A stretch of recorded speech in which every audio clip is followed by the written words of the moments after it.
प्रभुंकर गौरव आमने ताली मारी प्रभुंकर गौरव करवा प्रभुंकर प्रशंसा करवा आ मु गोटे वाक्य पढ़ी आ प्रभुंकर दास को आह्वान करने चाहे उच्च करताल ध्वनि रे ताहांकर प्रशंसा कर उच्च करताल रे ताहांकर प्रशंसा कर उच्च करताल ध्वनि रे ताहांकर प्रशंसा कर निश्वास प्रश्वास धारी प्रत्येक प्राणी सदा प्रभुंकर प्रशंसा करो तुम्हें माने सदा प्रभुंकर प्रशंसा कर प्रभु आम दुईटी हस्त देइछन्ते आ मुख देइछन्ते आमने उच्च करताल रे तांकर प्रशंसा करिबा आ तांको गौरव करिबा कारण पूजा प्रशंसा पाइबा पाए एकमात्र योग्य परमेश्वर अटंती तेणु विशेष करी अनुरोध करी जो माने सठिक जगह बसी आपण मैंने निज निजर वीडियो को ऑन रखु प्रभुंकर गौरव सकाशे ताली मारी प्रभुंकर गौरव करंतु प्रशंसा करंतु एतेबेले आराधना निकट को जीवा आमान गहन रे अति जनाशुना सुंदर भाव प्रभु कंठ देइछन्ति उत्तम भाव से गीत गाती अनेक जगह परिचालना करिछन्ति आ उत्तम लेखक मध्य जड़े वो जहाँ जानी प्रभु तांको से प्रकार भाव व्यवहार कर आसुछन्ति आ से कही नुहति आमान गहन रे रंकरतन माली आज्ञा अच्छी झालसिंह मुझे स्वागत जनाए से आग को आसवे आमान को आराधना पढ़े प्रेज द लॉर्ड आज्ञा प्रेज द लॉर्ड आपनकर समय आपन पढ़े प्रभु को पवित्र नाम धन्यवाद प्रभु अनुग्रह करी सुंदर समय देछन्ति तांको सेवा करबा पाए तेणु प्रभु को नाम धन्यवाद धन्यवाद देवी आम सिस्टर कराड़ सिस्टर को से मते स्वागत करछन्ति प्रभु के समय ठिया हेबा पाए तापर मु धन्यवाद देवी आम कर आज्ञा को जे कि मोर सुजोग देछन्ति ए सुंदर प्लेटफॉर्म रे आ मु धन्यवाद देवी जे जड़ित होइछन्ति प्रभु लोक माने वर्तमान समय देकी आउ जेते लोक प्रार्थना करिछन्ति एवं परिचालना करिछन्ति आम सिस्टर समस्त को मु धन्यवाद देवी प्रभु भल मन हृदय देछन्ति से आ प्रभु को उद्देश्य मध्यस्थी प्रार्थना कर प्रभु प्रत्येक को प्रचुर भाव मंगल करंतु आशीर्वाद करंतु सबु मनोवांछा पूर्ण करी तांको सेवारे आउरी आउरी व्यवहार करंतु हमर प्रभु को निकट निवेदन आसंतु हमने वर्शिप करबा जब आराधना करबा उद्देश्य आ प्रभु गौरवान्वित हंतु कारण प्रभु आमान को से अनुग्रह करिसथि आमे किछि देई न पारले मध्य प्रशंसा गौरव तांकर करबा हमर कर्तव्य तेणु आमने समस्त मन हृदय दे प्रभुंकर आराधना करबा तांकर गौरव करबा जीवन नदी मो हृदय प्रवाहित कर प्रभु जाए हमने समस्त करताली प्रभुंकर करबा तदि आउ संभव होची आपण माने प्रत्येक निज निज गृहर मध्य आमे गाय प्रभु वास्तव में प्रभु परमेश्वर आमान को बहुत प्रेम करती और से आमानकर प्रशंसा लोड़ती कारण से प्रशंसा निवासीन परमेश्वर अटंती अर्थात प्रशंसा से बास करती जी से कहले सदा प्रभु उद्योगी अटंती सुरक्षाकारी मंगलकारी अटंती तेणु से गौरव में राजा को आम समस्ते प्रशंसा करवा कारण से प्रशंसा जीवन नदी मरुदया रे प्रवाहित कर प्रभु जीवन नदी मरुदया रे प्रवाहित कर प्रभु जीवन नदी मरुदया रे प्रवाहित कर जीवन नदी मरुदया रे प्रवाहित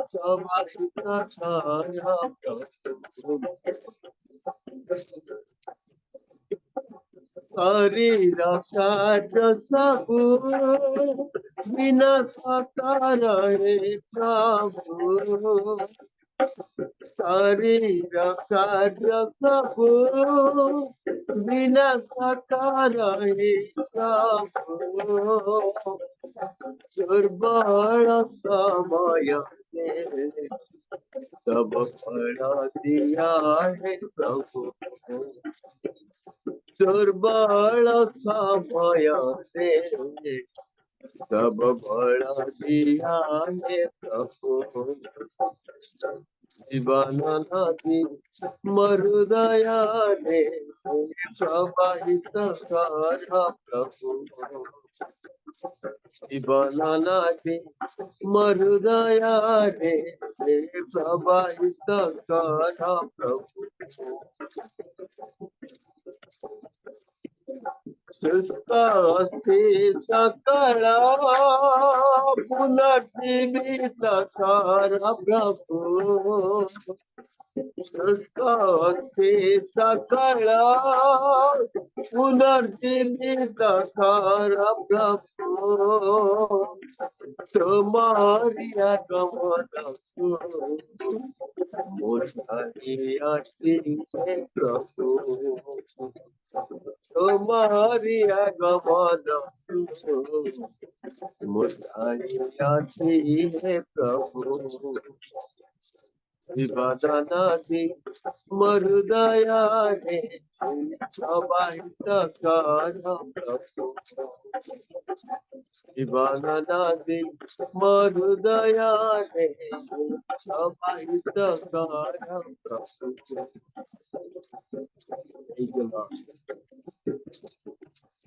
मान करो परमेश्वर से महान परमेश्वर मान करो प्रार्थना श्रवण कर सबु गौरव पाइबा निमंते एकमात्र परमेश्वर प्रभु परमेश्वर नाम प्रभु आमान करो सुरक्षा के मंगल करता प्रभु सुंदर समय हम जीवन में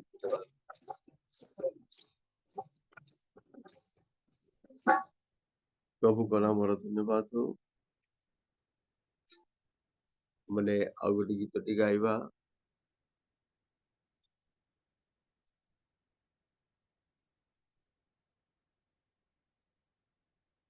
मेघ रथरे महागौरव आगमन करिवे राजा गीत आम गाइबा कारण मैंने समस्ते से प्रभु यीशु कृष्ण द्वितीय आगमन अपेक्षा मैंने रही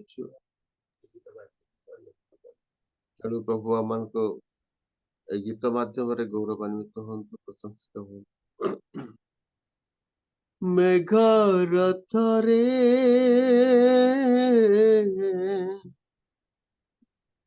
महाविक्रमे आगमन करिबे राजा राजा आगमन करिबे राजा मेघ रथरे महाविक्रमे मेघ रथरे महाविक्रमे आगमन करिबे राजा राजा आगमन करिबे राजा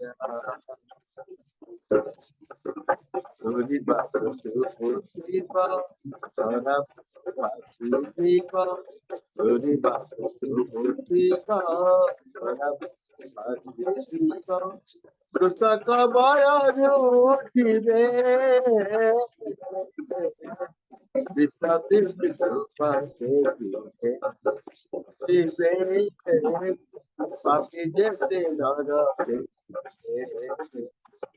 मेघ रथरे महाविक्रमे मेघ रथरे महाविक्रमे আগমন করিতে রাজা, আগমন করিতে রাজা।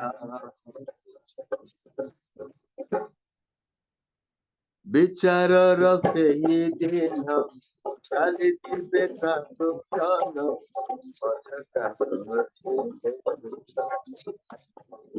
ଭୟଙ୍କର ସେହି ଦିନ ଆସୁଛନ୍ତି ନ୍ୟାୟମାନ, ଏ ଜଗତରେ বিচারর ସେହି ଦିନ ଚାଲିଯିବେ ସାଧୁଜନ,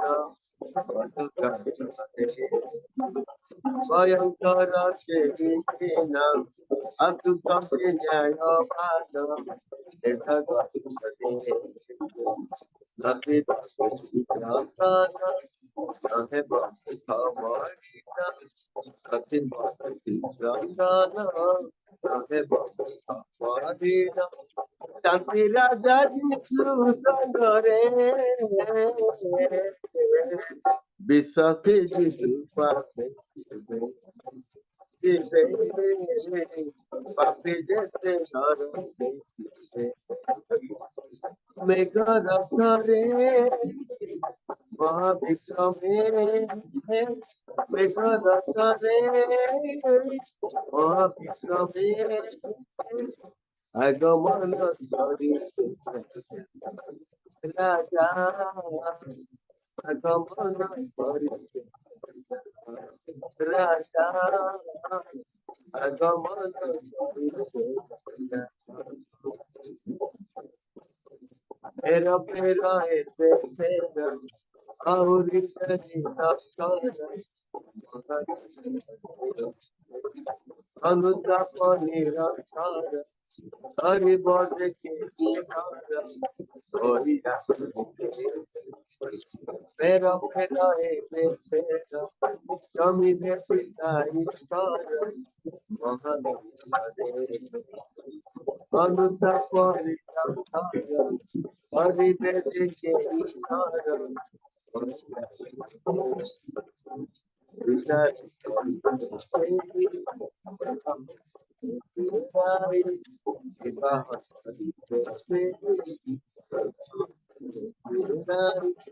ফেরিলে বংশীপুরে ভাই,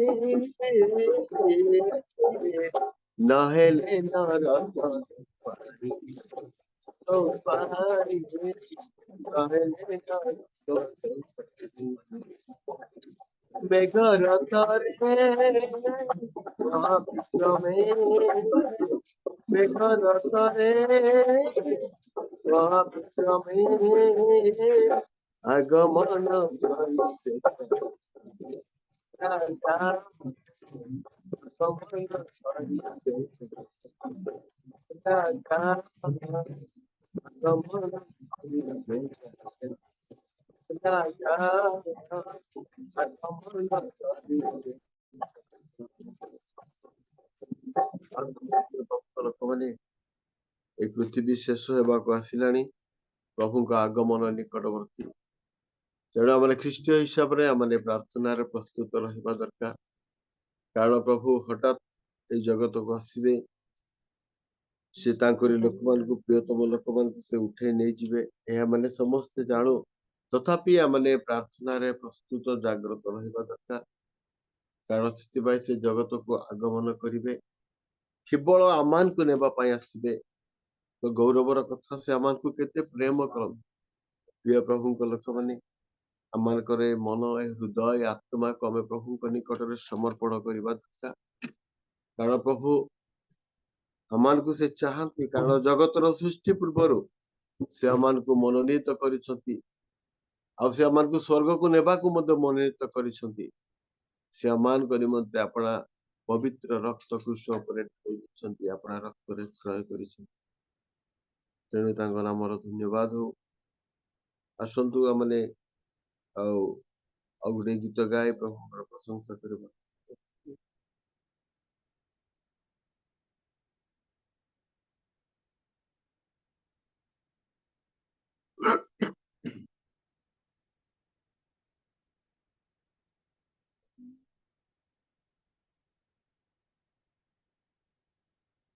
Praise the Lord. ପ୍ରଭୁଙ୍କର ଆମର ଜୟ ହଉ। ଆମେ ଆଉ ଗୋଟେ ଗୀତ ଗାଇ ପ୍ରଭୁଙ୍କ ନିକଟ ମଧ୍ୟ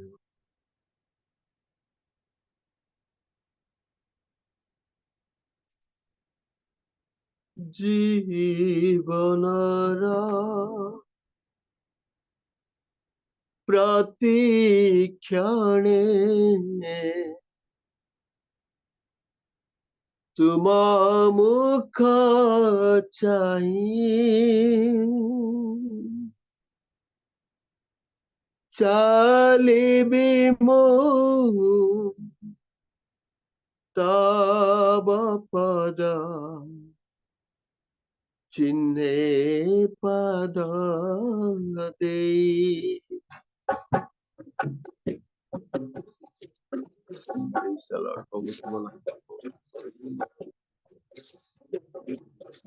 ಆಮೇಲೆ ಪ್ರತಿಜ್ಞೆ ತೋರಿಸಿದ್ದು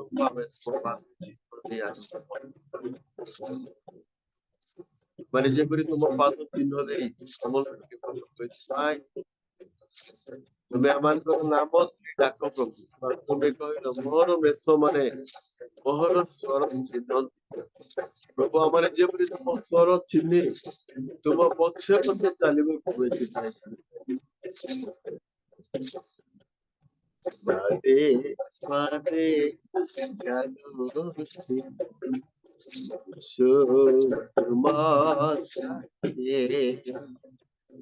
ପାଦେ ପାଦେ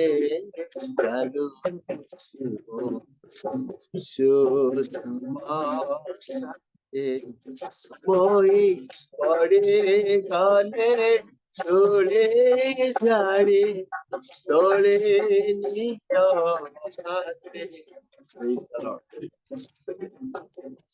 মোহি পড়ে গলে চলে যাড়ে তোলে নিজ হাতে। পাদে পাদে চালুছি তোমার পাদে পাদে চালুছি তোমার ବାସ୍ତବରେ ପ୍ରିୟ ପ୍ରଭୁ, ଆମେ ଯୀଶୁଙ୍କ ଆଗେ ନୁହଁ କି ଯୀଶୁଙ୍କ ପଛେ ନୁହଁ, ଯୀଶୁଙ୍କ ସାଥିରେ ଚାଲିବା ଦରକାର। କାରଣ ସେଇ ଆମ କାରଣ ଆମେ ଆଗେ ଯାଇପାରିବା ସକ୍ଷମ ନୁହଁ, ପଛେ ଚାଲିବା ପାଇଁ ମଧ୍ୟ ଆମେ ସକ୍ଷମ ନୁହଁ। ତାଙ୍କ ସାଥିରେ ଚାଲିବା ଜୀବନର ପ୍ରତି କ୍ଷଣେ ତୁମ ମୁଖ ଚାହିଁ ଚାଲିବି ମୁଁ ତୁମ ପଦ ଚିହ୍ନେ ପାଦ ଦେଇ। দুর্বলতা গিয়েছে মোর আছে দেবে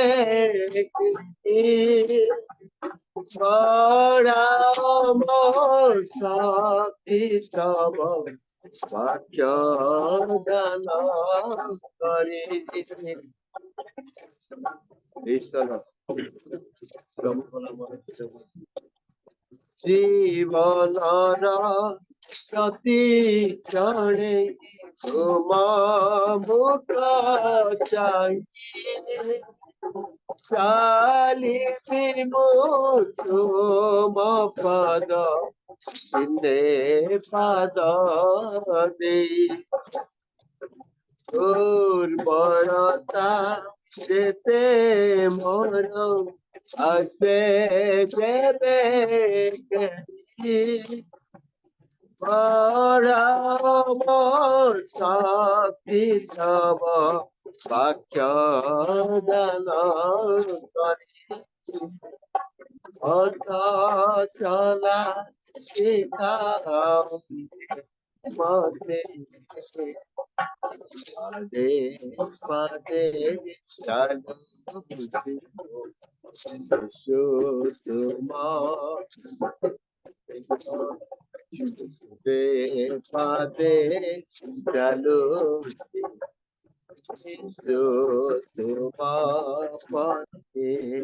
मोही पड़े गले जोड़े झाड़े छोड़े मोही पड़े गले जोड़े झाड़े छोड़े पादे पादे चालू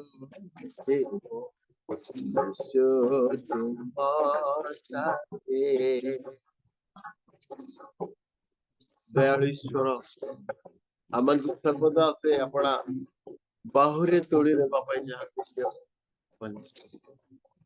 से आमन को लेखा जाए जिसाय पुस्तक जिसाय लिखले जे पुरातन वर्ष समूह से आमन को बही करी आनी वर्ष समूह से आमन को बही करी आनो तांको प्रेम केते असीम एटी लेखा जाए रही जाए पथे जेबे पथ चलीबारे क्लांति मोर क्षमा करी दियो गो साधु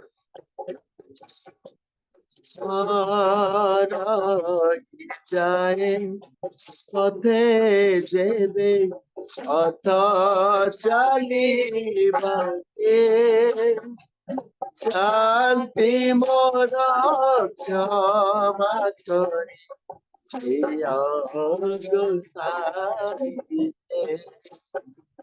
छात्र से खोजी भीमो आके तब तोड़े अनंत विश्राम सही रवि मारे प्रभु तुम नाम जय हो नाम गौरव हो तुम नाम प्रशंसा हो तुम्हें एकमात्र मान कर सुरक्षा कर मंगल कर उद्धार कर तुम्हें धन्य तुम्हें मान कर एकमात्र प्रभु बने अपने सबू भरोसा तुम पर ए दुर्दिन काल रे विपद पूर्ण जगत तुम्हें आमान आम चला पथ साथी हो आम जीवन यात्रा साथी आम बढ़े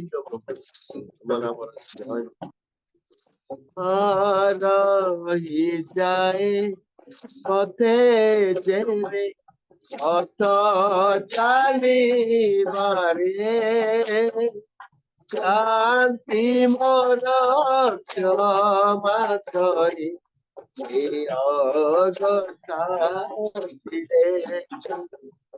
छात्र से खोजी भीमो आखे तब तोड़े अनंत विश्राम सही रवि मरे थी संसानी जाते पदे पदे चाले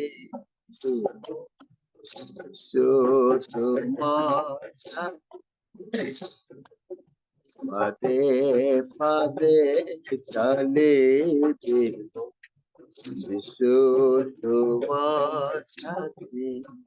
मोही पड़े गले दौड़े झाड़ी छोड़े मोही पड़े गले दौड़े झाड़ी छोड़े फादे फादे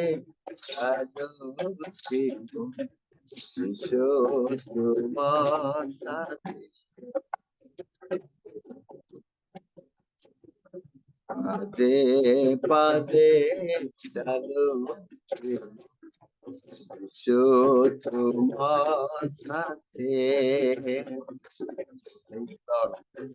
धन्यवाद दौचु सुंदर समय देखा तुम लोक मान गहन रे तुम्हारी सेवा करने सुंदर समय देथिबार धन्यवाद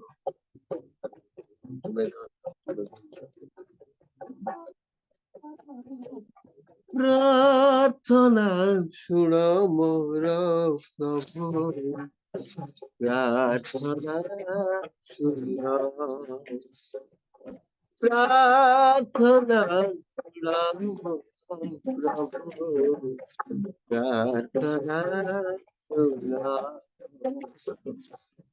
मुझे दिलाइना मिले निवेदन, मुझे दिलाइना हरे निवेदन, लता कमला करगाड़ा, लता कमला प्रार्थना सुनाओ प्रभु, प्रार्थना प्रार्थना सुनाओ प्रभु, प्रार्थना। मेरे प्रिय प्रभु को लोग किए अच्छी जगतरे मो प्रार्थना शुणिबाकु केही नाही तुम यीशु, दुख मोर जानिबाकु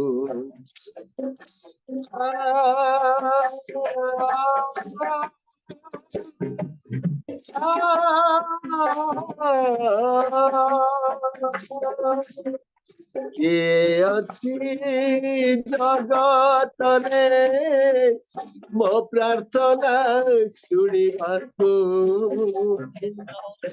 केही नाही तुम बिना यीशु, दुख मोर जानिबाकु हेळु तुम पदे मेली मुशरण, हेळु तुम पदे मेली मुशरण, लता कमल करगाड़,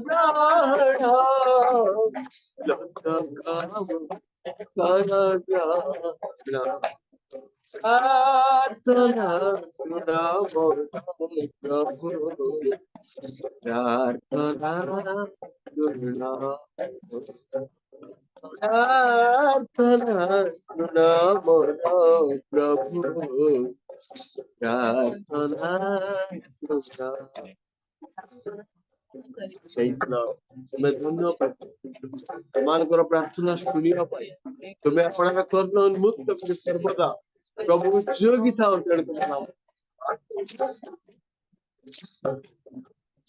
तुम्हें जेबे साहेब नहीं जीवी मुक्ता पाखकु मरुदबे तना चढ़ाई जिसु मुआ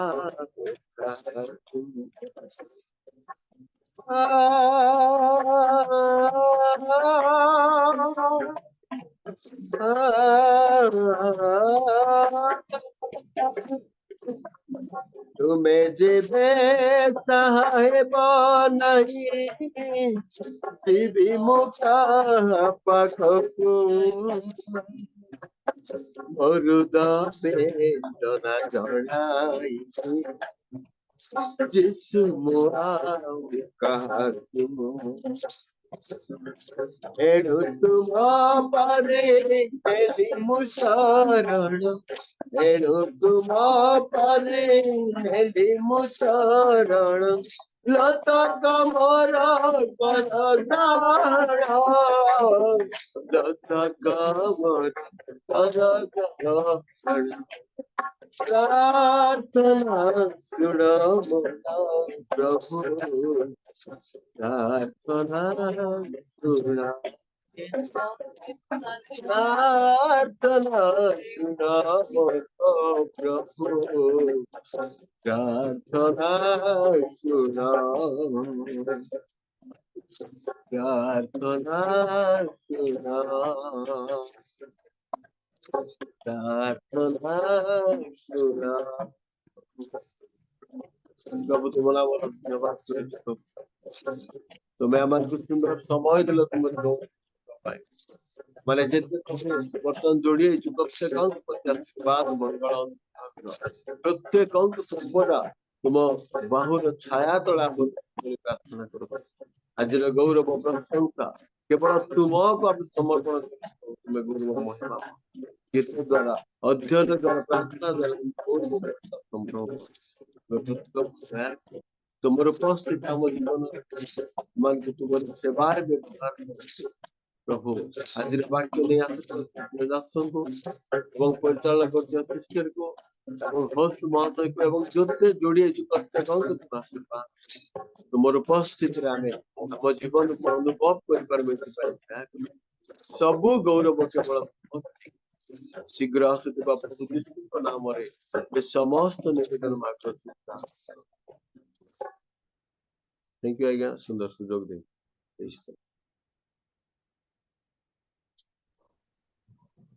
बहुत बहुत धन्यवाद आज्ञा अति सुंदर भाव रे सुंदर सुंदर गीत गाए प्रभुଙ୍କର उपस्थिति मध्यକୁ ଆମମାନଙ୍କୁ ନେଇଛନ୍ତି ସେଥିପାଇଁ ପ୍ରଭୁ ପ୍ରଚୁର ରୂପେ ଆଶୀର୍ବାଦ କରନ୍ତୁ ଅନୁଗ୍ରହ କରନ୍ତୁ ଏ ପ୍ରକାର ଭାବରେ ଅଫଲାଇନ ରେ ଅନଲାଇନ ରେ ପ୍ରଭୁ ବ୍ୟବହାର କରନ୍ତୁ ଏତେବେଳେ ଆସୁ ମାନେ ସମୟ ଅଧିକ ହେଇଛି विज्ञापन शुणा आम गहन पीटर आज्ञा अच्छा मुझे आह्वान करे से आग को आसवे पुणी जहाँ विज्ञापन अच्छी से जन रियल मिनिस्ट्री ऑफ इंडिया अनुकूल अनुष्ठित प्रातः काल उपासना उपस्थित प्रत्येक को प्रभु जीशु नाम रे नमस्कार जनाए नमस्कार विज्ञापन होची जे अक्टोबर मास 11 तारिख दिन यूथ फेस्टिवल 2024 कार्यक्रम करा जाउची रायगड़ा जीएलसी चर्च रे वर्तमान रजिस्ट्रेशन काम चली रजिस्ट्रेशन फीस मात्र 100 टंका रखा जाइछि लंच ब्रेकफास्ट लंच रे व्यवस्था रही तार सहित Bible quiz Bible study youth future counselling करा जिवो ता सहित Bible quiz first second third prize अच्छी 10,000 टंका विथ कप 7,000 टंका सेकंड प्राइज विथ कप 3,000 टंका थर्ड प्राइज विथ कप रखा जाइछि अनुरोध करी आपण मान परिवार रो आपण मान मंडली रो आपण मान परिचय एरिया रो जेपरी कि यूथ माने आसी परिबे सेति निमंते आपण माने एनकरेज करंतु यूथ मान को पठांतु बयस सीमा रखा जाइछि 15 वर्ष रु 35 वर्ष 15 रु 35 वर्ष समय रही जे यूथ मान को माने आगो को आनिबा ठिया करिबा प्रस्तुत करी प्रभु को पे व्यवहार करिबा सेति निमंते मिलिमिशि माने समस्ते ए जो यूथ फेस्टिवल 2024 कार्यक्रम पाई समस्ते माने आगो को आसी पिला मान को एनकरेज करी पठेया पाई चेष्टा करिबा ता सहित लुकपाणी आज्ञा अच्छी आज्ञा आज्ञा नमस्कार नमस्कार काली खबर कौन है ऑपरेशन टा जो आई काली संध्या 5:15 बेलू ऑपरेशन है आज्ञा हाँ हाँ भलो सफल है परा आज्ञा सफल सहित है हाँ ताले आमाने प्रार्थना करिबा जे यूथ फेस्टिवल प्रोग्राम पे प्रार्थना करिबा ता सहित लुकपाणी आज्ञांकर मिसेस पाणी मांकर आई ऑपरेशन गतकाली सक्सेस हेछि सफल हेछि सेति निमंते धन्यवाद प्रार्थना करिबा सेप्टेम्बर 11 तारिख आमनकर सारन ऑनलाइन बाइबल कॉलेज रो ग्रेजुएशन रही चेन्नई रे 11 तारिख सेप्टेम्बर 11 तारिख सफल प्रोग्राम निमंते भी प्रार्थना करिबा धन्यवाद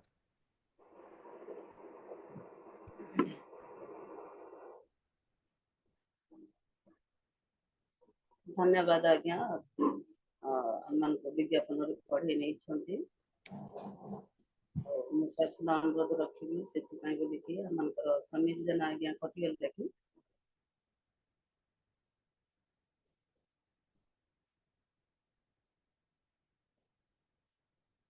चली गले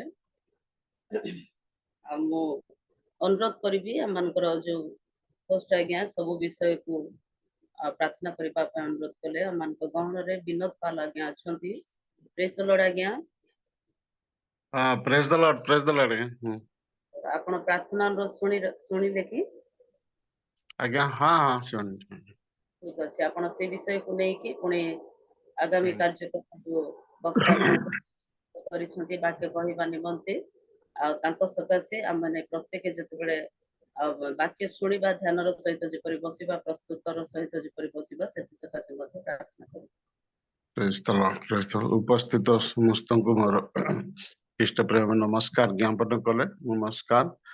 ଆସନ୍ତୁ ଆମେ ପ୍ରାର୍ଥନା କରିବା। ଫାର୍ଷ୍ଟ ଆଜ୍ଞା ଯୋଉ ସବୁ ବିଜ୍ଞାପନ କହିଥିଲେ ଆଉ ଆମର ପାଣି ଆଜ୍ଞାଙ୍କର ସହଧର୍ମିଣୀଙ୍କର ଅପରେସନ ସକ୍ସେସ୍ ହେଇଛି। ପ୍ରଭୁ ଆମମାନଙ୍କର ପ୍ରାର୍ଥନା ଶୁଣିଛନ୍ତି। ଏଇଥିପାଇଁ ଆଉ ପୁନର୍ବାର ପ୍ରଭୁଙ୍କୁ ଧନ୍ୟବାଦ ଦେଇ ଆମେ ପ୍ରଭୁଙ୍କର ନିକଟବର୍ତ୍ତୀ ହେବା। ଆସନ୍ତୁ ଆମେ ନତମସ୍ତକ ହେବା। Thank you, Lord Jesus. Hallelujah, hallelujah, hallelujah, hallelujah, hallelujah, hallelujah. धन्यवाद धन्यवाद धन्यवाद धन्यवाद धन्यवाद पूजा प्रशंसा पाइबा एकमात्र जगवंत परमेश्वर धन्यवाद होउछि प्रशंसा करुछु गौरव करुछु राजा प्रभु तुमे राजा मानकर राजा प्रभु मानकर प्रभु देव मानकर देव सकल देव ଉପରେ भय यज्ञ परमेश्वर बोली धन्यवाद होउछु प्रशंसा करुछु गौरव करुछु प्रभु आमे नितांत अयोग्य धूली मानकु प्रभु ए प्रातः काले मानकु सुंदर अवकाश देलो सुंदर समय देलो प्रभु तुम निकटवर्ती पाई तुम चरण तले बसी प्रभु तुमरी से नाम को उच्चारण करने पाई तुम नाम को प्रशंसा गौरव करने प्रभु आम नितांत अयोग्य धूलियाले मध्य प्रभु तुम्हें आमको प्रभु गीत माध्यम पूरा आराधना माध्यम तुमरी स्पर्शता करने आमको सुंदर अवकाश दिला धन्यवाद दौचु अनेक तुमरी दास दासी प्रभु तुम निकट में प्रार्थना तोली धरी अप्रत्येक दुखी रंकी दिन दरिद्र अभावग्रस्त जो मैंने पीड़ित जो मैंने प्रभु शासनकर्ता मान निमंते प्रभु प्रार्थना करिसेंती प्रभु प्रार्थना शुणी एपर्यंत उत्तर देइछ धन्यवाद दौचु प्रभु एपर्यंत संभाली आम को तुमरी गौरव करुछु प्रशंसा करुछु प्रभु तुम्हें दया कर प्रभु आगामी दिन मानक जो सब कार्यक्रम रही अक्टोबर 10-11 तारीख रे प्रभु तुम्हें शुणिछे आमनकर प्रार्थना आमनकर समस्त निवेदन बाहरी प्रभु जो प्रोग्राम रही पिलामनकर फेस्टिवल बाइबल क्यूज अध्ययन रही पुणी प्रभु तुम्हें आशीर्वाद कर प्रत्येक तुम्हें अनुग्रह कर प्रभु दिन ठारू तुम निकट में आम हाथ जोड़ुछु प्रार्थना करुछु से दिन निमंते से दिन निमंते प्रभु तुम्हें अनुग्रह कर समस्त वातावरण को समस्त जलवायु को समस्त जो माने प्रभु जो पिला माने जो गार्डियन सब आसवे जो स्थान रे दूर दूरांत प्रत्येक को तुम्हें अनुग्रह कर प्रभु यात्रा पथरे तुम्हें सहवर्ती परमेश्वर हो ओ बाइबल अध्ययन रे से प्रभु आउरी प्रवीणतार ज्ञान दे प्रभु तुम्हें आग को बढ़ाई नियो बोली प्रार्थना करिछु प्रभु जो पिला मानकु मध्य तुमरी से आध्यात्मिक ज्ञान रे अधिक रु अधिक प्रभु ज्ञान निदे शक्ति युक्त कर बोली प्रार्थना करिछु प्रभु जो सब पुरस्कार सब रही प्रभु पुरस्कार पाइबा निमंते से माने आगु को आउ दौड़ी पारे कृपा कर प्रभु तुम्हें दया कर तुम्हें दया कर तुम्हें दया कर ऐसे मानकर से पिला मानकर पिता माता को मध्य तुम्हें आशीर्वाद कर ज्ञान दियो से जमी आध्यात्मिक ज्ञान रे से बढ़िया प्रभु तुमरी से ज्ञान रे शिक्षा दे आगु को बढ़िया निमंते अनुग्रह कृपा कर बोली प्रार्थना करुच शिक्षा चेतना दे बुद्धि विवेक दे प्रभु तुम्हें बढ़ाई ने बोली प्रार्थना कर प्रभु ये डिवाइस मध्य जेतक प्रभु उपस्थित अच्छा प्रत्येक को तुम्हें अनुग्रह कर कृपा कर तुम्हारी पाद तले बसी प्रभु शांतिर सहित सुस्थिर सहित प्रभु आत्मार सहित बसी तुमरी से प्रभु जीवंत वाक्य को श्रवण करू प्रभु आम को प्रत्येक को तुम्हें अनुग्रह कर प्रभु नियंत्रण कर तुमरी से चरण तले बसवाई प्रभु आम को प्रभु शक्ति प्रदान कर बोली प्रार्थना करूँ धैर्यर सहित शांतिर सहित तुमरी से जीवंत वाक्य को आम श्रवण करूँ अनुग्रह कृपा कर तुमरी दास को मध्य आशीर्वाद कर दास प्रभु तुमरी से स्वर्गीय मानना नहीं आसुँच स्वर्गीय मानना प्रभु परिवेषण करेंगे प्रभु आशीर्वाद कर मस्तक ठारू तलिपा पर्यंत स्पर्श कर तुम्हें कृपा कर बोली प्रार्थना करूँ प्रभु तुम्हें दया कर पुनर्बार जो भाई माने प्रभु पुनर्बार प्रार्थना करथिले से विशेष कर आशीर्वाद कर जो भाई आराधना करथिले से भाई को मध्य विशेष कर आशीर्वाद करी प्रभु आउरी आउरी प्रभु तुम निमंते व्यवहार हेबे एपरि ऑफलाइन रे प्रभु व्यवहार हेबे अनुग्रह कृपा कर तांको परिवार को तांको सकल कुटुंब को प्रभु आशीर्वाद करो बोली प्रार्थना करुचे प्रभु। जो सब अनेक किछि मु मागिबार अछि मागि जाने जा सब प्रभु महाशय विज्ञापन रे प्रकाश करथिले समस्त विषय सुनिछ। एथिपाई तुमको धन्यवाद दउछु सुनी उत्तर दवा परमेश्वर रे धन्यवाद दउछु। आमे मागिबा बहुत तुमे समस्त विषय आमनकर जानिछ जानि तुमे देवा परमेश्वर बोली तुमको धन्यवाद दउछु। प्रभु तुमे दया कर पुनर्बार प्रत्येक तुम निकट रे तुम चरण तले समर्पित होई प्रिय तुम जीशुଙ୍କ नामରେ ସ୍ମୃତି ମାଗିଲେ ପିତା ଆମେନ୍। धन्यवाद आज्ञा सुरक्षा करे विषय को स्मरण कर प्रार्थना पढ़े नहीं प्रभु आपन को आशीर्वाद करंतु। एते बेला मानकर मुख्य विषय रही वाक्य शुणवा निमंते विशेष करी प्रत्येक को अनुरोध करे विनम्र सहित आपण माने जदि सठिक जगह रे बसिछंती वीडियो निज निजर वीडियो को ऑन करके बसंतु प्रभुकर गौरव सकाशे वाक्य शुणु पुणी आशीर्वाद पातु।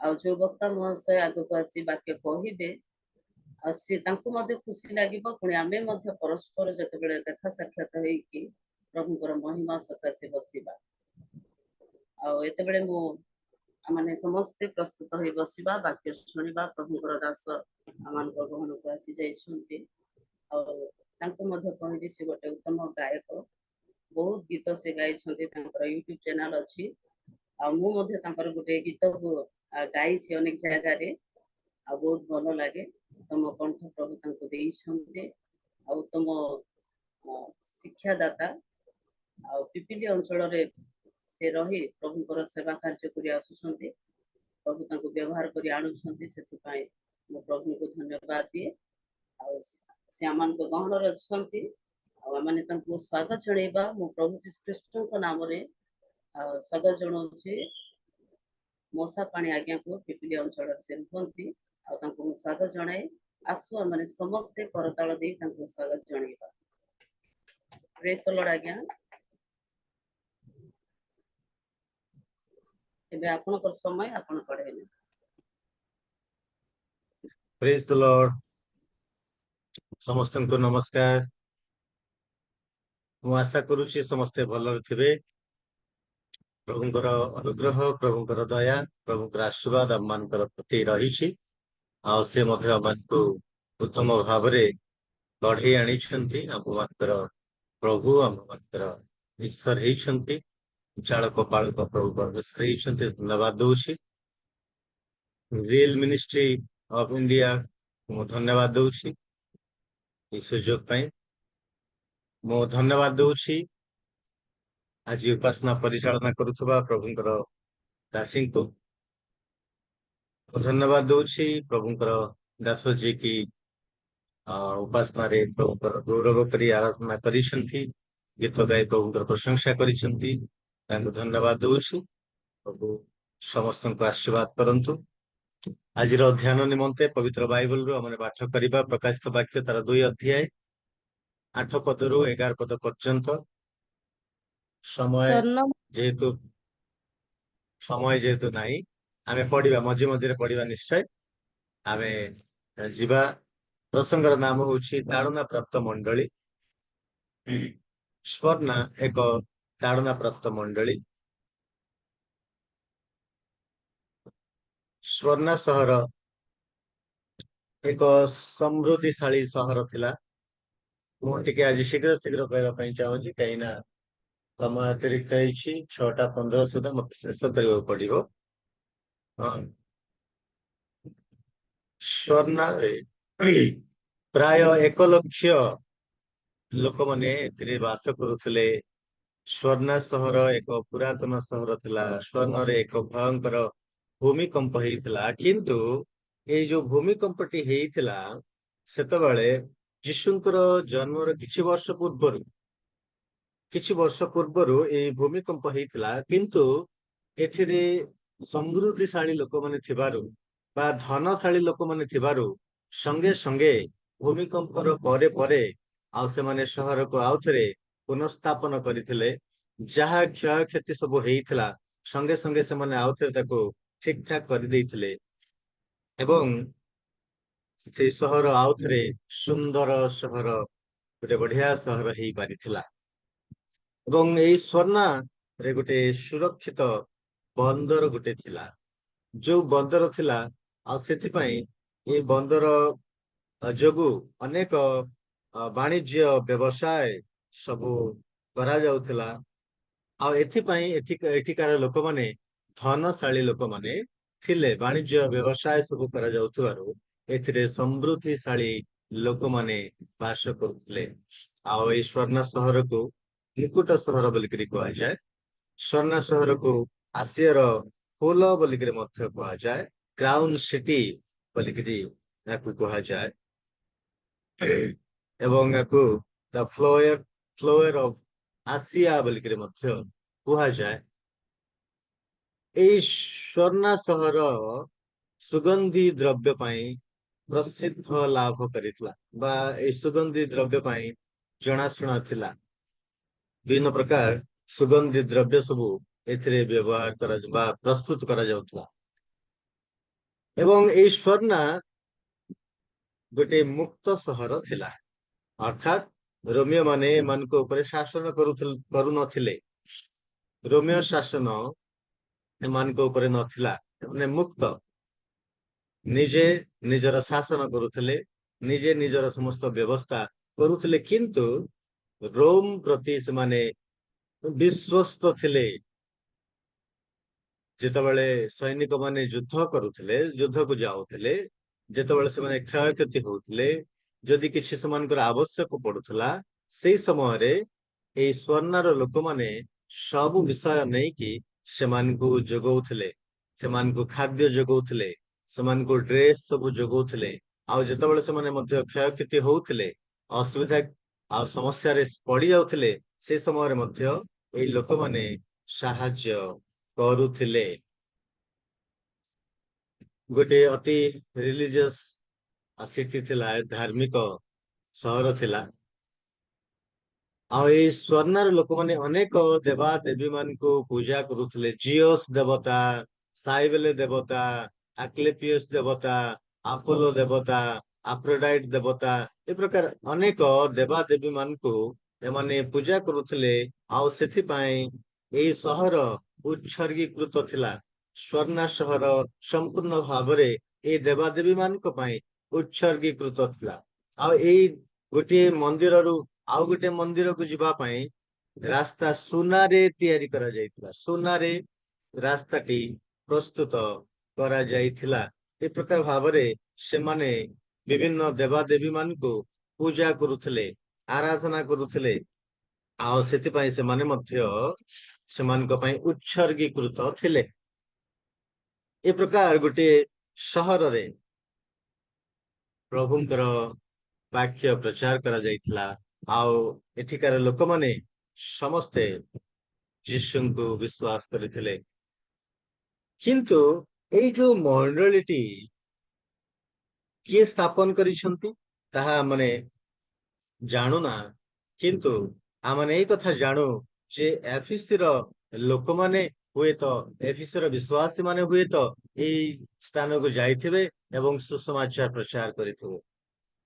ହୁଏତ ଏଠିକାର ଲୋକମାନେ ଏଫିସ ଆଡକୁ ଆସିଥିବେ, ପାଉଲଙ୍କର କଥା ଶୁଣିଥିବେ, ଆଉ ହୁଏତ ଏଇ ମଣ୍ଡଳୀ ସ୍ଥାପନ କରାଯାଇଥାଇପାରେ ବୋଲି ଅନେକ ବିଶ୍ୱାସ କରନ୍ତି। ସେ ଯାହା ବି ହଉ, କିନ୍ତୁ ଆମମାନଙ୍କର କଥା ହଉଛି ଏଇ ମଣ୍ଡଳୀ ବିଷୟରେ ଆଲୋଚନା କରିବା। ଏଇ ମଣ୍ଡଳୀ କି ପ୍ରକାର ମଣ୍ଡଳୀ ଥିଲା ନା, ଗୋଟେ ତାଡନା ପ୍ରାପ୍ତ ମଣ୍ଡଳୀ ଥିଲା। এই ତାଡନା ପ୍ରାପ୍ତ ମଣ୍ଡଳୀ ପ୍ରଥମଟି ହଉଛି Swarna was A crust church. Swarna ଏକ ଚୂର୍ଣ୍ଣ ହୋଇଥିବା ମଣ୍ଡଳୀ ଥିଲା। 9 ପଦ ଏବଂ 10 ପଦ ପଢିବା।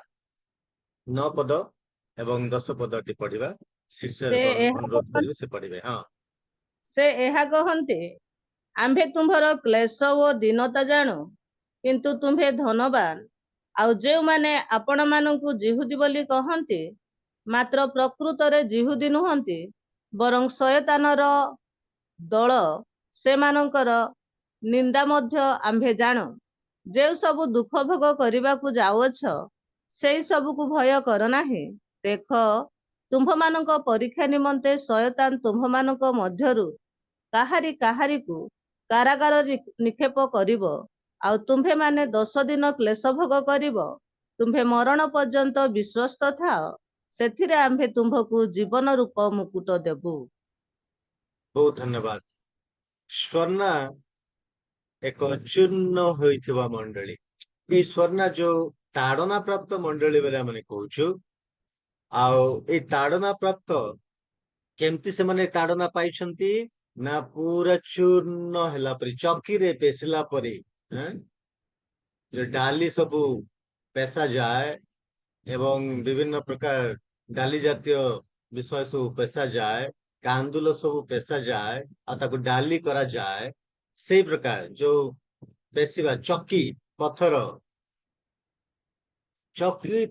ପଥରରେ ଯାହାକି ପେଶା ଯାଏ, ସେଇ ପ୍ରକାର ଏଇ ମଣ୍ଡଳୀ ପ୍ରଭୁଙ୍କ ନିମନ୍ତେ ଚୂର୍ଣ୍ଣ ହେଇଥିଲା। ଅର୍ଥାତ୍ ପ୍ରଥମ ବିଷୟଟି 9 ପଦର ଗୋଟେ କଥା ଲେଖା ଅଛି, ଆମ୍ଭେ ତୁମ୍ଭର କ୍ଲେଶ ଜାଣୁ। ଅର୍ଥାତ୍ ଏଇ ମଣ୍ଡଳୀ ତାଡନାର ସମ୍ମୁଖୀନ ହେଇଥିଲା। ପର୍ସିକ୍ୟୁସନ, ପ୍ରଥମଟି ହଉଛି ପର୍ସିକ୍ୟୁସନ। ସେମାନେ ତାଡନାର ସମ୍ମୁଖୀନ ହେଲେ, ତାଡନା ଭୋଗ କଲେ, ନିନ୍ଦା ତାଡନା ସେମାନଙ୍କର ଜୀବନରେ ଆସିଲା, ସମସ୍ୟା ସେମାନଙ୍କର ଜୀବନରେ ଆସିଲା। ସେମାନେ ସମ୍ପୂର୍ଣ୍ଣ ଭାବରେ ଚୂର୍ଣ୍ଣ ହେଲେ। ଆପଣ ଜାଣନ୍ତି ଯୋଉ ଫଟୋଟି ଲାଗିଛି, ଫଟୋଟି ଦେଖୁଥିବେ, ଗୋଟେ ଷ୍ଟାଡିୟମ ଅଛି ଆଉ ଷ୍ଟାଡିୟମରେ ଲୋକମାନେ ବସିଛନ୍ତି। ଆଉ ସେଇ ଷ୍ଟାଡିୟମ ଭିତରକୁ ଏଇ ଲୋକମାନଙ୍କୁ ଅଣାଯାଇଛି, ଯୋଉ ବିଶ୍ୱାସୀ ମାନଙ୍କୁ ଅଣାଯାଇଛି ଏବଂ ସେ ବିଶ୍ୱାସୀ ମାନଙ୍କୁ ସେଇଠି ମଝିରେ ରଖାଯାଇଛି ଏବଂ ସେଇ ମଝିରେ ବସି ବିଶ୍ୱାସୀ ମାନେ ସେମାନେ ପ୍ରାର୍ଥନା କରୁଛନ୍ତି, ଈଶ୍ୱରଙ୍କ ନିକଟରେ ପ୍ରାର୍ଥନା କରୁଛନ୍ତି ଯେ ପ୍ରଭୁ ଆମମାନଙ୍କୁ ଦୟା କର। ଆଉ କିଛି ସମୟ ପରେ ସେମାନଙ୍କ ପାଖକୁ ବାଘ ଆସିବ, ଭାଲୁ ଆସିବ, ସିଂହ ଆସିବ, ସେମାନଙ୍କୁ ବିଦୀର୍ଣ୍ଣ କରିକି ଖାଇବ। ଏଇ ତାଡନାଟି ରୋମ ସାମ୍ରାଜ୍ୟର ସବୁଆଡେ, ପ୍ରାୟ ସବୁଆଡେ ଏଇ ଏକଛତ୍ରବାଦୀ ସମ୍ରାଟ, ଯାହାକୁ କି କାଇସର ବୋଲିକିରି କୁହାଯାଏ, ଏକଛତ୍ରବାଦୀ ସମ୍ରାଟ। ଆଉ ସେଇ ସମୟରେ ଡୋମିସିଆନ ସେ ରାଜା ଥିଲେ। ଆଉ ସେ ଖ୍ରୀଷ୍ଟିଆନ ମାନଙ୍କୁ ବହୁତ ତାଡନା କରୁଥିଲେ। ତାଡନା ସମଗ୍ର ରୋମ ସାମ୍ରାଜ୍ୟରେ ବ୍ୟାପି ଯାଇଥିଲା ଖ୍ରୀଷ୍ଟିଆନ ଲୋକମାନଙ୍କ ପାଇଁ। ଆଉ ଏଇ ତାଡନା ଯୋଗୁ ଏଇ ସ୍ୱର୍ଣ୍ଣା ସହରରେ ଅତିଶୟ ଭୟାନକ ରୂପ ନେଇଥିଲା। ଆଉ ସେମାନେ ଭୟଭୀତ ହେଇଯାଉଥିଲେ ଏବଂ ଏଇ ସ୍ୱର୍ଣ୍ଣାର ଲୋକମାନେ ଅତି ସଂଘର୍ଷପୂର୍ଣ୍ଣ ଜୀବନ କାଟୁଥିଲେ। ଯେହେତୁ ନିର୍ଯାତନା, ତାଡନା, ସମସ୍ୟା ସବୁ ଆସିଛି ଆଉ ସେମାନେ ଚକିରେ ପେଷିଲା ପରି ହେଇକିରି ପେଶି ହେଉଛନ୍ତି। ପ୍ରାୟ 200 ବର୍ଷ ପର୍ଯ୍ୟନ୍ତ ଅର୍ଥାତ୍ 100 ଖ୍ରୀଷ୍ଟାବ୍ଦରୁ 312 ଖ୍ରୀଷ୍ଟାବ୍ଦ ପର୍ଯ୍ୟନ୍ତ ସେମାନେ ତାଡନା ଭୋଗ କରିଛନ୍ତି। ଗୋଟେ ଦିନ ନୁହେଁ, ମାସେ ନୁହେଁ, ବର୍ଷେ ନୁହେଁ, 10 ବର୍ଷ ନୁହେଁ କି 50 ବର୍ଷ ନୁହେଁ, ପ୍ରାୟ 200 ବର୍ଷ ପର୍ଯ୍ୟନ୍ତ ସେମାନେ ତାଡନା ଭୋଗ କରିଥିଲେ। ଏ ପ୍ରକାର ତାଡନାରେ ସେମାନେ ଜୀବନ ଯାପନ କରୁଛନ୍ତି। ଆମେ ତୁମର କ୍ଲେଶ ଜାଣୁ। ଅର୍ଥାତ୍ ଯେତେବେଳେ ସେମାନେ ଏଇ ପ୍ରକାର ଗୋଟେ ଷ୍ଟାଡିୟମ ଭିତରେ ବସିଛନ୍ତି, ଯେମିତି କି ଲୋକମାନେ କ୍ରିକେଟ ଦେଖିବା ପାଇଁ ଯାଆନ୍ତି, ଷ୍ଟାଡିୟମ ରେ ଯାଇକିରି ବସନ୍ତି, ଫୁଟବଲ ଆଉ ବିଭିନ୍ନ ପ୍ରକାର ଖେଳ ଦେଖିବା ପାଇଁ ଯାଆନ୍ତି, ଷ୍ଟାଡିୟମ ରେ ବସିକିରି ଦେଖନ୍ତି ଆଉ ମଜା ଉଠନ୍ତି। ଆଉ ଛକା ମାରିଲା, ଚୌକା ମାରିଲା ବୋଲିକିରି ଖୁସି ହେଇକି ତାଳି ମାରନ୍ତି। ସେ ପ୍ରକାର ବିଶ୍ୱାସୀ ଭାଇ ଭଉଣୀ ମାନେ ଯେତେବେଳେ ସେମାନଙ୍କୁ ସିଂହ, ଭାଲୁ ଯାଇକି ସେମାନଙ୍କୁ ଆକ୍ରମଣ କରେ, ସେମାନଙ୍କୁ ବିଦୀର୍ଣ୍ଣ କରିଦିଏ, ସେମାନଙ୍କର ଗୋଡ ଟାଣିକିରି ନେଇଯାଏ, ସେମାନଙ୍କର ମୁଣ୍ଡ ଧରିକିରି ସେମାନଙ୍କୁ ଘୋଷାଡ଼ିକିରି ନେଇଯାଏ। ଆଉ ସେତେବେଳେ ଏଇ ଲୋକମାନେ ତାଳି ମାରିକିରି ଖୁସି ହୁଅନ୍ତି, ବଢିଆ ହଉଛି, ବଢିଆ ହଉଛି। ଦେଖନ୍ତୁ କି ପ୍ରକାର ଭାବରେ ଏଇ ବିଶ୍ୱାସୀ ମାନେ, ସ୍ୱର୍ଣ୍ଣା ମଣ୍ଡଳୀର ବିଶ୍ୱାସୀ ମାନେ ସେ ଚକିରେ ପେଷିଲା ପରି ସେମାନେ ପେଶି ହେଉଛନ୍ତି ପ୍ରଭୁଙ୍କ ନିମନ୍ତେ। ଆଉ ଯୋଉମାନେ ବଞ୍ଚିକରି ଅଛନ୍ତି ସେମାନଙ୍କ ନିମନ୍ତେ ଏଇ ସାନ୍ତ୍ୱନାର ବାକ୍ୟ ପ୍ରଭୁ ଯୀଶୁ ଯୋହନଙ୍କ ମାଧ୍ୟମରେ ପ୍ରକାଶ କରି କୁହନ୍ତି ଆମେ ତୁମର କ୍ଲେଶ ଜାଣୁ। ଏଇ ମଣ୍ଡଳୀର ଲୋକମାନେ କ୍ଲେଶ ମଧ୍ୟ ଦେଇ, ନିର୍ଯାତନା ତାଡ଼ନା ମଧ୍ୟ ଦେଇ ଗତି କରୁଛନ୍ତି। କି ଭୟଙ୍କର କଥା, କି ଭୟଙ୍କର ବିଷୟ। ପ୍ରଭୁ ଆମ ମାନଙ୍କୁ ଦୟା କରନ୍ତୁ। ଯେତେବେଳେ ଏ ପ୍ରକାର ସମସ୍ୟା ଆମମାନଙ୍କର ଜୀବନରେ ଆସିବ, ବିଭିନ୍ନ ପ୍ରକାର କଷ୍ଟ ଆମମାନଙ୍କର ଜୀବନରେ ଆସିବ, ପ୍ରଭୁ ଆମମାନଙ୍କୁ ଦୟା କରନ୍ତୁ। ତାଙ୍କର ଅନୁଗ୍ରହ ଆମ ମାନଙ୍କ ପାଇଁ ପ୍ରଚୁର କରନ୍ତୁ। ଏ ପ୍ରକାର ସମୟରେ ତାଙ୍କର ଜଣେ ପାଷ୍ଟର ଥିଲେ, ଆଉ ତାଙ୍କର ପାଷ୍ଟର ନାଁ ହଉଛି ପୋଲିକାର୍ପ। ତାକୁ ବନ୍ଦୀ କରିକି ନିଆଗଲା ଏବଂ ତାଙ୍କୁ କୁହାଗଲା ଯେ ତୁମେ ଯୀଶୁଙ୍କୁ ପରିତ୍ୟାଗ କର, ଯୀଶୁଙ୍କୁ ତୁମେ ଛାଡ, ଅସ୍ୱୀକାର କର, ଆଉ ତୁମେ ଆମ ପାଖକୁ ଚାଲି ଆସ। ଆମେ ତୁମକୁ ଭଲରେ ରଖିବୁ, ଆମେ ତୁମକୁ ସମ୍ମାନ ଦେଇକରି ରଖିବୁ, ତୁମର କୌଣସି ଅସୁବିଧା ହବ ନାହିଁ, ଆଉ ତୁମେ ସେ ଯୀଶୁଙ୍କୁ ପରିତ୍ୟାଗ କରି ଆମ ପାଖକୁ ଚାଲି ଆସ। ପୋଲିକାର୍ପ କହିଲେ ନା, ମୁଁ କେବେ ମଧ୍ୟ ସେ ଯୀଶୁଙ୍କୁ ଅସ୍ୱୀକାର କରିପାରିବି ନାହିଁ, ଯେ କି ଏ ପର୍ଯ୍ୟନ୍ତ ମତେ ଧରିକିରି ଆସିଛନ୍ତି, ମତେ ବହିକି ଆଣିଛନ୍ତି, ମୋର ପାଳକ ଚାଳକ ହେଇଛନ୍ତି, ମୋର ପ୍ରଭୁ ଈଶ୍ୱର ହେଇଛନ୍ତି, ମୋର ବାପା ହେଇଛନ୍ତି। ମୁଁ କି ପ୍ରକାର ଭାବରେ ତାକୁ ପରିତ୍ୟାଗ କରିବି? ମୁଁ କେବେ ମଧ୍ୟ ତାଙ୍କୁ ଅସ୍ୱୀକାର କରିପାରିବି ନାହିଁ। ଆଉ ସେତେବେଳେ ତାଙ୍କୁ ଗୋଟେ କାଠ ଗଦା ଉପରେ ଠିଆ କରି ଦିଆଗଲା, ଗୋଟେ ଉଚ୍ଚ ସ୍ଥାନରେ କାଠ ସେଠି ରଖାଯାଇଛି ଏବଂ ତାଙ୍କୁ ସେଇଠି ନେଇକି ଠିଆ କରି ଦିଆଗଲା ଏବଂ ତାଙ୍କୁ କୁହାଗଲା, ଶେଷ ଥର ପାଇଁ ତାକୁ କୁହାଗଲା, ହେ ପୋଲିକାର୍ପ, ତୁମେ ଯୋଉ ଯୀଶୁଙ୍କୁ ବିଶ୍ୱାସ କରୁଛ, ଗ୍ରହଣ କରିଛ, ତାକୁ ତୁମେ ଛାଡ, ଆଉ ତୁମେ ଆମ ପାଖକୁ ଚାଲି ଆସ। ତୁମେ ଏତେ ବୃଦ୍ଧ ଲୋକ, ଏତେ ବୃଦ୍ଧ ବୟସରେ ଆମେ ତୁମକୁ ମାରିବା ପାଇଁ ଆମକୁ ଭଲ ଲାଗୁନାହିଁ, କିନ୍ତୁ ତୁମେ ଗୋଟେ କାମ କର, ତୁମେ ଯଦି ଛାଡିଦବ, ଯୀଶୁଙ୍କୁ ପରିତ୍ୟାଗ କରିବ, ଆଉ ଆମ ପାଖକୁ ଆସିଯିବ, ତାହେଲେ ଆମେ ତୁମକୁ ଛାଡିଦବୁ। ପୋଲିକାର୍ପର ବୟସ ପ୍ରାୟ 86 ବର୍ଷ ହେଇଥିଲା। ସେ ସମୟରେ ପ୍ରାୟ 86 ବର୍ଷ ସମୟରେ ତାକୁ এই ପ୍ରକାର ସମସ୍ୟା, ନିର୍ଯାତନା, କଷ୍ଟ ଭୋଗ କରିବାକୁ ପଡିଲା। ଆଉ ଯେତେବେଳେ ସେ ଅସ୍ୱୀକାର କଲେ, ଆଉ ଯେତେବେଳେ ସେ ପ୍ରଭୁଙ୍କୁ ସ୍ୱୀକାର କଲେ, ପ୍ରଭୁଙ୍କର ପାଇଁ ସେ ବଞ୍ଚିବା ପାଇଁ ଚାହିଁଲେ, ଏବଂ ସେଠି ସେ ଠିଆ ହେଇଥିବା ସମୟରେ ଯେତେ ଜଣ ସେଠି ଠିଆ ହେଇଛନ୍ତି, ଖ୍ରୀଷ୍ଟିଆନ ଲୋକମାନେ ମଧ୍ୟ ଠିଆ ହେଇଛନ୍ତି, ଆଉ ସେ ପ୍ରଚାର କରୁଛନ୍ତି, ପ୍ରଭୁ ଯୀଶୁଙ୍କୁ ବିଶ୍ୱାସ କରି, ଗ୍ରହଣ କରି ଯିଏ ଚାଲିବ, ସେ ପରିତ୍ରାଣ ପାଇବ। ଶେଷ ସମୟରେ ମଧ୍ୟ ଯେତେବେଳେ ସେ ଆଉ କିଛି ସମୟ ପରେ ମରିବେ, ଆଉ ସେ ମରିବାକୁ ଯାଉଥିବା ସମୟରେ ମଧ୍ୟ ସେ ପ୍ରଭୁଙ୍କ ନିମନ୍ତେ ସେ ବ୍ୟବହାର ହେଇଛନ୍ତି, ପ୍ରଭୁଙ୍କ ନିମନ୍ତେ ସେ ସାକ୍ଷୀ ହେଇଛନ୍ତି, ପ୍ରଭୁଙ୍କ ନିମନ୍ତେ ସେ ପ୍ରଚାର କରିଛନ୍ତି। ସେଇ ପ୍ରେମର କଥା, ସେଇ ପରିତ୍ରାଣର ବାର୍ତ୍ତା ସେ ବାଣ୍ଟିଛନ୍ତି, କେବେ ମଧ୍ୟ ପଛ ଘୁଞ୍ଚା ଦେଇନାହାନ୍ତି। ଆଉ ପରବର୍ତ୍ତୀ ସମୟରେ ସେ ତଳେ ତାକୁ ନିଆଁ ଲଗେଇ ଦିଆଗଲା, ଆଉ ସେ କାଠ ଜଳିଲା, ନିଆଁ ଜଳିଲା, ନିଆଁ ଜଳିଲା, କିନ୍ତୁ ସେ ଜଳୁ ନାହିଁ। ଏ ଲୋକଟି ଜଳୁ ନାହିଁ। ଆରେ ଏ ଲୋକଟା ପୋଡି ଯାଉନି, ତାକୁ ମାର ମାର, ଗୋଟେ ଛୁରୀକି ଆଣିଲେ, ଆଉ ତାକୁ ଛୁରୀରେ ଭୁଷି ଦିଆଗଲା, ବା ସେ ଖଡ୍ଗରେ ହାଣି ଦିଆଗଲା, ଆଉ ସେ ମରିଗଲା।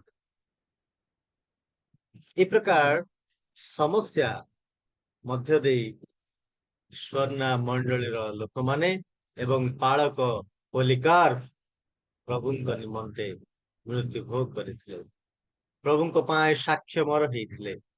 ଏ ପ୍ରକାର ନିନ୍ଦା, ତାଡ଼ନା, ସମସ୍ୟା ମଧ୍ୟ ଦେଇ ସେମାନେ ଗତି କରିଥିଲେ। ପ୍ରଥମଟି ହଉଛି ପର୍ସିକ୍ୟୁସନ, ଦ୍ୱିତୀୟଟି ହଉଛି ପଭର୍ଟି।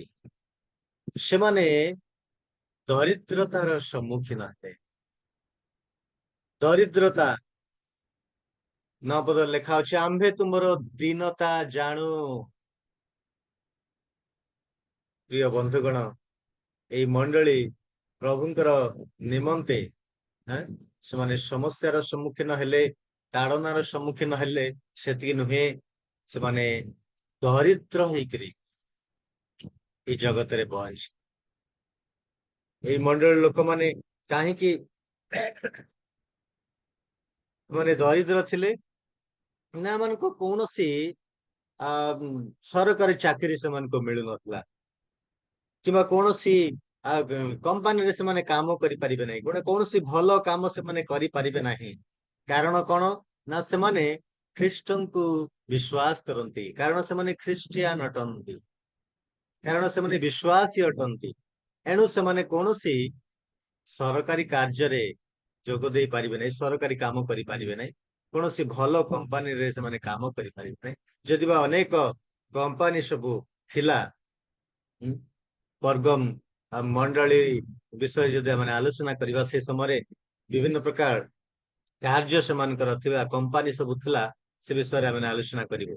ସ୍ୱର୍ଣ୍ଣ ମଣ୍ଡଳୀରେ, ସ୍ୱର୍ଣ୍ଣ ସହରରେ ମଧ୍ୟ ସେ ପ୍ରକାର ଯୋଉ ସୁଗନ୍ଧି ଦ୍ରବ୍ୟ ସେମାନେ ପ୍ରସ୍ତୁତ କରୁଥିଲେ, ସେଥିପାଇଁ ସେମାନଙ୍କର ଜଣାଶୁଣା ଥିଲେ, ସେଥିପାଇଁ ସେମାନେ ଖ୍ୟାତି ଅର୍ଜନ କରିଥିଲେ। ସେ ସୁଗନ୍ଧି ଦ୍ରବ୍ୟ ସେମାନେ ପ୍ରସ୍ତୁତ କରି ସେ କମ୍ପାନୀରେ ଜଏନ କରିପାରିଥାନ୍ତେ, କିନ୍ତୁ ନା, ସେମାନଙ୍କୁ ସେ ଚାକିରି ମିଳି ନାହିଁ। କୌଣସି ଭଲ କାମ ସେମାନେ କରିପାରିବେ ନାହିଁ, କୌଣସି ଭଲ ଘର ସେମାନେ ତିଆରି କରିପାରିବେ ନାହିଁ, ଭଲ ଡ୍ରେସ ସେମାନେ ପିନ୍ଧି ପାରିବେ ନାହିଁ। ଏ ପ୍ରକାର ଭାବରେ ସେମାନଙ୍କର ଜୀବନ ସେମାନେ କାଟୁଥିଲେ। ସେମାନଙ୍କର ଜୀବନରେ କୌଣସି ଉନ୍ନତି ନାହିଁ, ପଦୋନ୍ନତି ନାହିଁ, ସେମାନେ ଦରିଦ୍ରତାର ଜୀବନ କାଟିବେ। ପ୍ରିୟ ବନ୍ଧୁଗଣ, ସେମାନେ ଅନ୍ୟ ଘରେ ଯାଇକିରି ଦାସ ହେଇକିରି କାମ କରିବେ, ଆଉ ମୂଲ ଲାଗିବେ, ଆଉ ସେମାନଙ୍କୁ ହୁଏତ ପଇସା ଦିଆଯାଇପାରେ, ଦିଆଯାଇ ନପାରେ ମଧ୍ୟ। ସେମାନେ ଦିନ ସାରା କାମ କରିବେ, ଆଉ ସେମାନଙ୍କୁ କୁହାଯିବ, ଯାଅ ତୁମକୁ ଖାଇବାକୁ ଦିଆଯାଇଛି, ସେତିକି ତୁମ ପାଇଁ ଯଥେଷ୍ଟ, ତୁମେ ଯାଅ। କିନ୍ତୁ ପ୍ରଭୁ ସେମାନଙ୍କୁ କହୁଛନ୍ତି, ଆମେ ତୁମର ଦୀନତା ଜାଣୁ, ତଥାପି ତୁମେ ଧନବାନ। ଏମାନେ ଯଦିବା ଜାଗତିକ ଭାବରେ ଦିନହୀନ ଥିଲେ, ଦରିଦ୍ରତା ଥିଲେ, କିନ୍ତୁ ସେମାନେ ଧନବାନ। ମାଥ୍ୟୁ ତାର 6 ଅଧ୍ୟାୟ 19 ପଦରୁ 21 ପଦ ପର୍ଯ୍ୟନ୍ତ ଯଦି ଆମେ ପାଠ କରିବୁ, ତାହେଲେ ସେଇଠି ଲେଖା ଅଛି, ପଢିବା କଥା, ପଢିବା, ନିଶ୍ଚୟ ପଢିବା।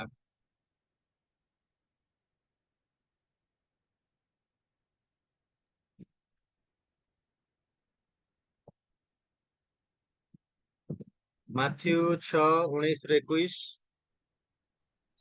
ଯେଉଁଠାରେ କୀଟ ଓ କଳଙ୍କ କ୍ଷୟ କରେ, ପୁଣି ଚୋରମାନେ ସିନ୍ଧି କାଟି ଚୋରି କରନ୍ତି, ଏପରି ପୃଥିବୀରେ ଆପଣା ଆପଣା ନିମନ୍ତେ ଧନ ସଞ୍ଚୟ କର ନାହିଁ। ମାତ୍ର ଯେଉଁଠାରେ କୀଟ ଓ କଳଙ୍କ କ୍ଷୟ ନ କରେ ଏବଂ ଚୋରମାନେ ସିନ୍ଧି କାଟି ଚୋରି ନ କରନ୍ତି, ଏହିପରି ସ୍ୱର୍ଗରେ ଆପଣା ଆପଣା ନିମନ୍ତେ ଧନ ସଞ୍ଚୟ କର। କାରଣ ବହୁତ ଯେଉଁଠାରେ ଧନ୍ୟବାଦ, ତୁମ୍ଭ, ସେହିଠାରେ ବହୁତ ମଧ୍ୟ ଧନ୍ୟବାଦ। ତୁମ୍ଭ। ଠିକ ଅଛି, ଠିକ ଅଛି, ବହୁତ ଧନ୍ୟବାଦ। ଏଇ ମଣ୍ଡଳୀର ଲୋକମାନେ, ଅର୍ଥାତ ବିଶ୍ୱାସୀ ମାନେ, ସେମାନେ ସ୍ୱର୍ଗରେ ସେ ଧନ ସଞ୍ଚୟ କରିଥିଲେ। ଏଣୁ ପ୍ରଭୁ ଯୀଶୁ ସେମାନଙ୍କୁ ଏ ସ୍ଥାନରେ କୁହନ୍ତି, ଯଦିବା ତୁମେ ଦରିଦ୍ର, ଦିନହୀନ, କିନ୍ତୁ ତୁମେ ଧନବାନ।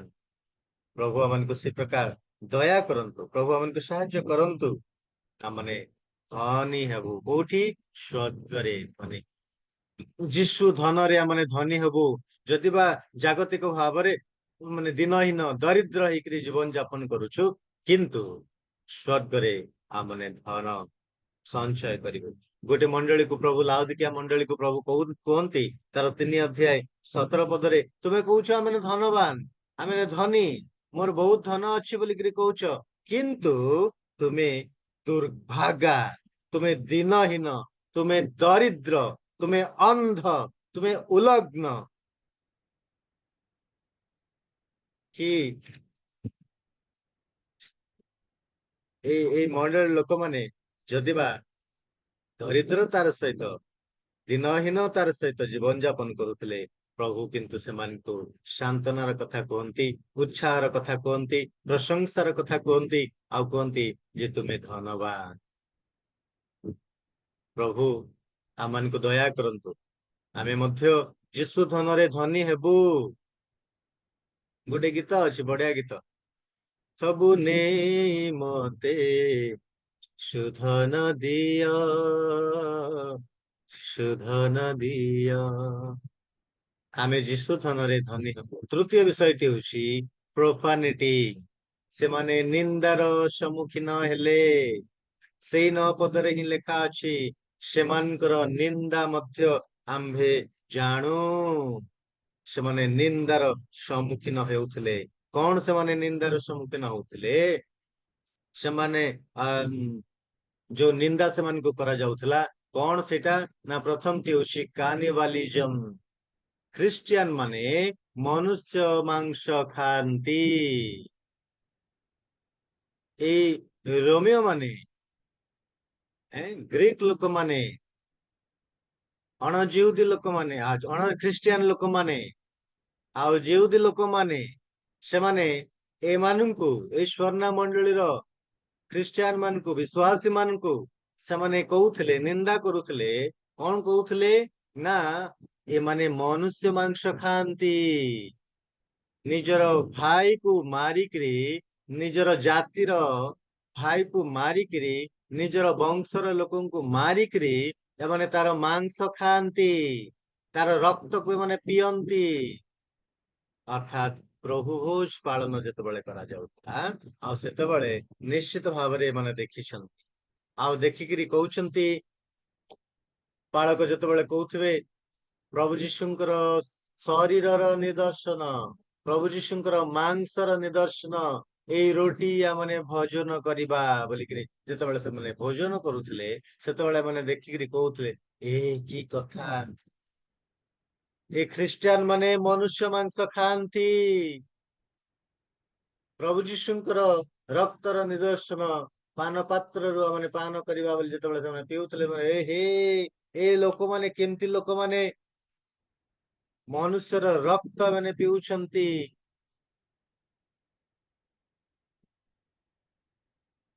ସେମାନେ ନିନ୍ଦାର ସମ୍ମୁଖୀନ ହଉଥିଲେ। ଯେତେବେଳେ ସେମାନେ ପ୍ରଭୁ ଭୋଜ ବିଧି ପାଳନ କରୁଥିଲେ, ସେମାନେ ଏଇ ପ୍ରକାର ନିନ୍ଦାର ସମ୍ମୁଖୀନ ହଉଥିଲେ। ଏବଂ ସେମାନଙ୍କୁ କୁହାଯାଉଥିଲା ଏମାନେ ଗୃହ ଭଗ୍ନକାରୀ। ଖ୍ରୀଷ୍ଟିଆନ ମାନେ ଗୃହ ଭଗ୍ନକାରୀ ଅଟନ୍ତି। ଅର୍ଥାତ୍ ଯେତେବେଳେ ଲୋକମାନେ ଯୀଶୁଙ୍କୁ ବିଶ୍ୱାସ କରୁଥିଲେ, ଯୀଶୁଙ୍କୁ ଗ୍ରହଣ କରୁଥିଲେ, ଆଉ ସେ ସମୟରେ ମାଥ୍ୟୁ ତାର 10 ଅଧ୍ୟାୟ 34 ପଦରୁ 36 ପଦ ଯଦି ପଢିବେ, 35 ପଦ ତାର କଥା ମୁଁ ସାର କଥା କହିଦଉଛି। ପିତା ସହିତ ପୁତ୍ରର, ମାତା ସହିତ କନ୍ୟାର, ଶାଶୁ ସହିତ ବୋହୁର ବିରୋଧ ଘଟେଇବାକୁ ମୁଁ ଆସିଅଛି। ପ୍ରଭୁ ଯୀଶୁ କହିଲେ, ମୁଁ ଶାନ୍ତି ଦେବା ପାଇଁ ଆସିନାହିଁ, ମାତ୍ର ଖଡ୍ଗ ଦେବା ପାଇଁ ଆସିଅଛି।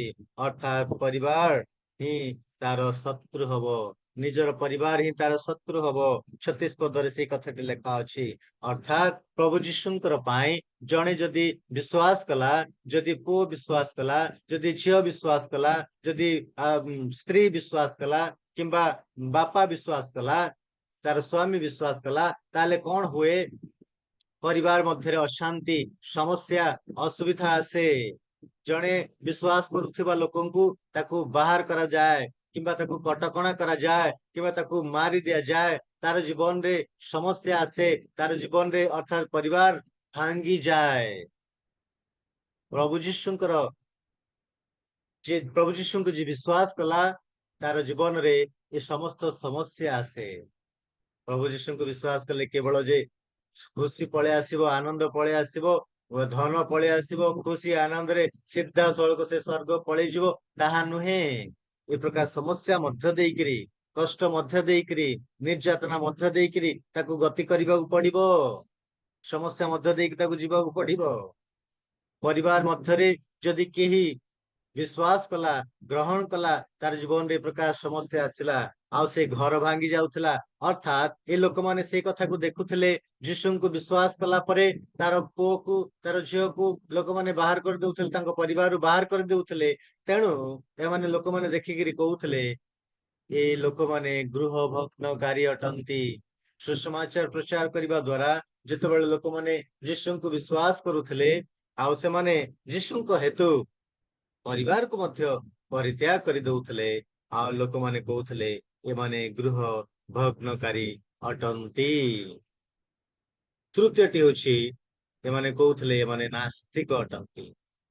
ଖ୍ରୀଷ୍ଟିଆନ ମାନେ ନାସ୍ତିକ ଅଟନ୍ତି, ଅର୍ଥାତ୍ ଏମାନେ ଅନ୍ୟ ଦେବାଦେବୀ ମାନଙ୍କୁ ପୂଜା କରନ୍ତି ନାହିଁ। ସେମାନଙ୍କର ପରିବାରରେ କୌଣସି ଫଟୋ ଚିତ୍ର ନାହିଁ, କୌଣସି ମୂର୍ତ୍ତି ନାହିଁ।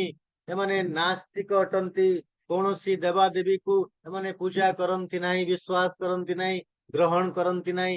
କି ପ୍ରକାର ଲୋକମାନେ ନାସ୍ତିକ ଲୋକମାନେ ଅଟନ୍ତି ଏମାନେ। ଖ୍ରୀଷ୍ଟିଆନ ଲୋକମାନଙ୍କ ପାଖରେ କୌଣସି ଦେବ ପୂଜା କରିବାର ବିଷୟ ନାହିଁ, ଫଟୋ ନାହିଁ, ଇତ୍ୟାଦି ଇତ୍ୟାଦି ନାହିଁ। ଯଦି ବା ଆମମାନଙ୍କ ପାଖରେ ସେ ଫଟୋ ଗୁଡାକ ଅଛି, ବର୍ତ୍ତମାନ ଆମମାନେ ଖ୍ରୀଷ୍ଟିଆନ ଭାବରେ ଫଟୋ ଗୁଡାକ ରଖିଛୁ, କିନ୍ତୁ ଖ୍ରୀଷ୍ଟିଆନ ଲୋକମାନେ ସେ ପ୍ରକାର ପୂଜା କରନ୍ତି ନାହିଁ। କିନ୍ତୁ ବିଭିନ୍ନ ପ୍ରକାର ଦେବ ପୂଜାର ବିଷୟ ଗୁଡିକ ଭିତରେ ଅଛି। ଘୃଣା ର ପୂଜା ବିଭିନ୍ନ ପ୍ରକାର, ମୁଁ ତାକୁ ଆଉ ବଢେଇବା ପାଇଁ ଚାହୁଁନି। ଗୋଟେ ଖାଲି ସମାଜ ଦ୍ୱାରା आदमी को इशारा काफी है बोलिकରି କୁହନ୍ତି, ସେ ପ୍ରକାର ଗୋଟେ ଖାଲି କହିଦେଲେ। ଏବଂ ଖ୍ରୀଷ୍ଟିଆନ ମାନେ କେମିତି ଅଟନ୍ତି? ରାଜଦ୍ରୋହୀ ଅଟନ୍ତି ବୋଲି ଏମାନେ ନିନ୍ଦା କରୁଥିଲେ। ଖ୍ରୀଷ୍ଟିଆନ ମାନେ ରାଜଦ୍ରୋହୀ ଅଟନ୍ତି, ଅର୍ଥାତ୍ ଏମାନେ କାଇସରଙ୍କୁ ପୂଜା କରନ୍ତି ନାହିଁ, କାଇସରଙ୍କର କଥା ମାନନ୍ତି ନାହିଁ, କାଇସରଙ୍କର ସେବା ଏମାନେ କରନ୍ତି ନାହିଁ, ରାଜଦ୍ରୋହୀ ଅଟନ୍ତି। ଏ ପ୍ରକାର ଭାବରେ ଏ ଲୋକମାନେ ଖ୍ରୀଷ୍ଟିଆନ ମାନଙ୍କୁ ନିନ୍ଦା କରୁଥିଲେ। ବର୍ଷକୁ ଥରେ କାଇସରଙ୍କର ମନ୍ଦିରକୁ ଯିବାକୁ ହୁଏ, କାଇସରଙ୍କର ମନ୍ଦିରରେ ଯାଇକିରି ସେବା କରିବାକୁ ହୁଏ, ପୂଜା କରିବାକୁ ହୁଏ। ବର୍ଷକୁ ଥରେ ଯଦି ସେଇ କାଇସରଙ୍କର ମନ୍ଦିରକୁ ଯିବେ, ତାହେଲେ ସେଇଠି ଗୋଟେ ସାର୍ଟିଫିକେଟ ମିଳିବ।